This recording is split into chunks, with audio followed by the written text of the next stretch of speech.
तुमने बच्चों से कराए नहीं, बेचारे भोले भाले बच्चे क्या जाने अच्छा क्या होता है, बुरा क्या होता है। बच्चे जानते हैं अच्छाई बुराई को? बोलिए, नहीं जानते ना। उन्हें तो हमें जनाना है कि ये बेटा गलत है और ये सही है। और जब तुमने सब गलत ही गलत करवाया और उसमें प्रोत्साहन किया, पिक्चर देखने की बात कही बच्चे ने तो तुम जल्दी तैयार हो गए, दिखा के ले आए, उसको तो लगा अच्छी चीज है। बच्चे ने कहा होटल में खाना है, तुमने तो जल्दी से कहा चल बेटा होटल खिला देते, संडे का दिन है। उसको तो लगा होटल बहुत अच्छी, क्योंकि पापा भी साथ में जा रहे हैं।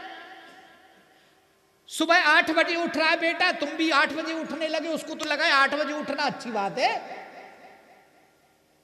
जब तुमने समर्थन किया उसकी बुराइयों में, तो बच्चे का दोष नहीं प्यारे, तुम मां बाप का दोष है, तुम पाप के भागी हो। बच्चे का कोई दोष नहीं है। बच्चे तो क्या होते हैं? बच्चे मन के सच्चे, बच्चे मन के सच्चे। ये तो भगवान को भी प्यारे लगते हैं, भोले वाले क्या जाने। तो ये चीजें हमें बच्चों को सिखानी है, कहां गलत हैं आप, कहां सही है। गुस्से से नहीं, प्यार से समझाओगे, बच्चा मान जाएगा। तो ऐसा बिहारी जी का स्वरूप है भैया। अब आइए, चिंता मणिर लोक सुरद्रुस्वर्ग संपदा प्रयच्छति गुरु प्रीतो वैकुंठम योगी दुर्लभम। एक चिंतामणि होती है, यदि वो मणि किसी को मिल जाए तो संसार का पूरा सुख मिल जाएगा। कल्प वृक्ष यदि मिल जाए तो स्वर्ग की संपत्ति उसे मिल जाएगी। लेकिन जो बड़े बड़े योगियों को दुर्लभ है, जो कल्प वृक्ष नहीं दे सकता, जो चिंतामणि नहीं दे सकती, जो बड़े बड़े योगियों को भी दुर्लभ है, ऐसा वैकुंठ, ऐसा वैकुंठ जो दुर्लभ है। यदि गुरुजी प्रसन्न हो जाएं, यदि संत जन प्रसन्न हो जाएं, तो अपने चेले को सहज में दे देते हैं। गुरु मेहरबान तो चेला पहलवान। गुरु रूठे हरि ठौर है, हरि रूठे गुरु ठौर है, गुरु रूठे नहीं ठौर। भैया जीवन में यदि भगवान रूठ जाए तो गुरुजी मना लेंगे, और यदि गुरुजी रूठ गए तो फिर दुनिया में कोई तुम्हारी रक्षा करने वाला नहीं। गुरु बिनु भव निधि तरहि न कोई, जो विरंच शंकर सम होई।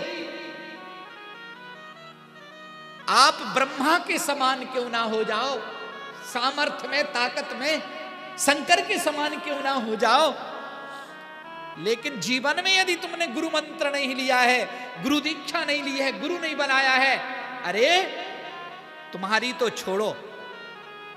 भगवान राम इस धरा में आए हैं तो उन्हें भी यहां का नियम पालन करना पड़ा है, उन्होंने भी गुरु बनाया है। कृष्ण यदि इस धरा में आए हैं तो उन्होंने भी गुरु बनाया है, तब वो तरे हैं। इसी प्रकार से जो जीवन में गुरु नहीं बनाएगा वो तर ही नहीं सकता। पहली बात कह दी, गुरु तो जरूरी ही है। गुरु का मतलब क्या है? गुरु में 2 अक्षर हैं, एक गुकार और एक रुकार। तो गुकार का मतलब होता है अंधकार और रुकार का मतलब होता है प्रकाश। जो अंधकार से प्रकाश की ओर ले जाए, अज्ञान से ज्ञान की ओर ले जाए, जो बुराइयों से अच्छाइयों की ओर ले जाए, वही तो प्यारे गुरु हैं, गुरु हैं। इसलिए तो कहा है गुरुर् ब्रह्मा गुरुर्विष्णु गुरुर्देवो महेश्वरा गुरु साक्षात परब्रह्मा तस्मै श्री गुरुवे नमः, तस्मै श्री गुरुवे नमः। गुरु ही ब्रह्मा है। अब ब्रह्मा का मतलब क्या है? जैसे ब्रह्मा जी सृष्टि करते हैं, पूरी दुनिया को बनाते हैं, सब प्यार से बोले जय जय श्री राधे। थोड़ी और जोर से बोलो ना। तो गुरुजी क्या करते हैं? गुरुजी क्या करते हैं? आपके मस्तिष्क रूपी जमीन में बीज डालते हैं। बोले काहे का? भक्ति का, ज्ञान का, वैराग्य का सृष्टि कर देते हैं।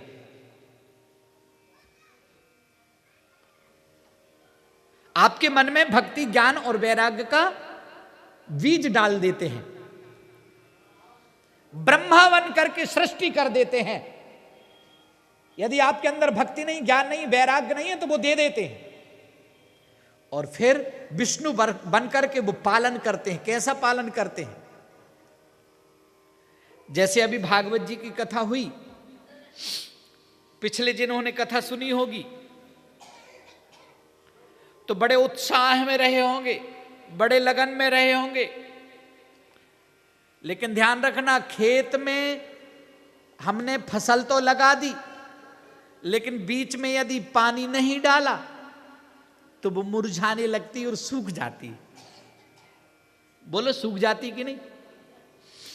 लेकिन यदि पानी डल गया तो ब्रह्मा के रूप में भक्ति ज्ञान हमारे मन को शुद्ध करके भक्ति ज्ञान और वैराग्य को फिर डाल देते हैं बीज के रूप में।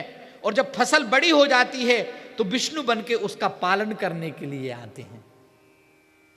और संहारक शंकर के रूप में गुरुजी कैसे आते हैं कि ध्यान रखना, जो बीज में कीड़ा आदि या फसल को नष्ट करने वाला जीव लग जाता है तो उसको मारने के लिए हम दवा का उपयोग करते हैं। ऐसे ही हैं भोले बाबा के रूप में गुरुजी बन करके आते हैं, समय समय पर अपने शिष्य को जागृत कर देते हैं, भजन से लगाने की प्रेरणा देते हैं कि देखो भजन में लगे रहो, अच्छे काम में लगे रहो, धर्म करते रहो, सत्कर्म करते रहो। यह वो प्रेरणा हमें देते रहते हैं। इसलिए गुरुर् ब्रह्मा गुरुर्विष्णु गुरुर्देवो महेश्वरा गुरु साक्षात परब्रह्मा तस्मै श्री गुरुवे नमः।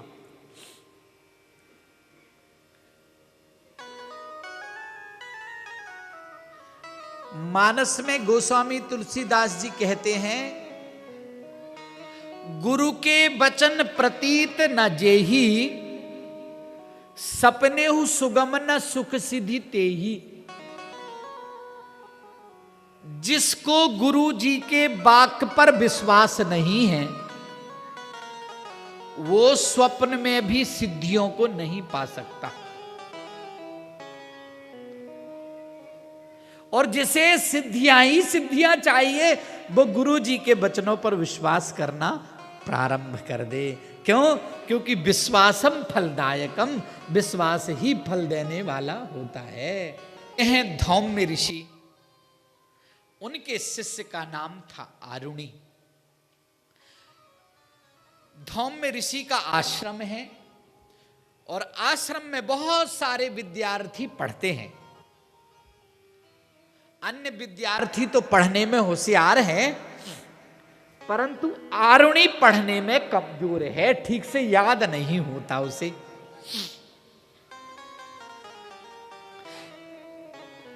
पहले आश्रमों में अभी भी मंदिर से, आश्रम से उसको चलाने के लिए जमीन लगी होती थी। 100 एकड़, 200 एकड़, 500 एकड़ लगी रहती थी ना।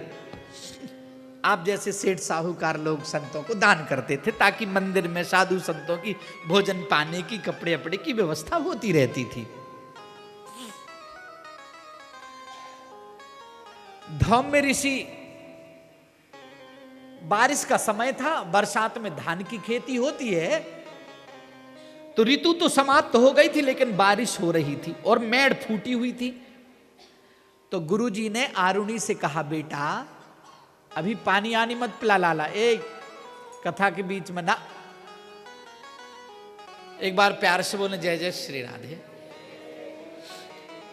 ऐसे हाथ उठाते हैं जैसे थक गए हों बहुत ज्यादा। कुचला कर दिया है क्या हमने?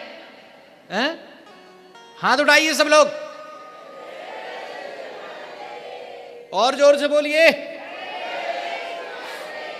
ध्यान रखना, जो आएगा और हाथ नहीं उठाएगा ना यहां, उसकी एब्सेंट लग जाएगी, वो गैर हाजिर हो जाएगा। कैसे गैर हाजिर हो जाएगा? जब विद्यार्थी स्कूल जाता है तो वो टीचर लोग बैठ करके, शिक्षक लोग लगाते ना हाजिरी, ये सुरेश, महेश, दिनेश, और जल्दी जल्दी बोलते हैं। यदि बच्चा बैठा है और बैठने के बाद भी सर नहीं बोला तो एब्सेंट उसकी लग जाती है, भले ही वो बैठा हो। तो प्यारे, वो तो छोटे से स्कूल को मास्टर, छोटे से गुरुजी, हम जैसे। लेकिन ध्यान रखना, आप कौन की पाठशाला में बैठे हैं? वसुदेव सुतं देवं कंस चाणूर मर्दनम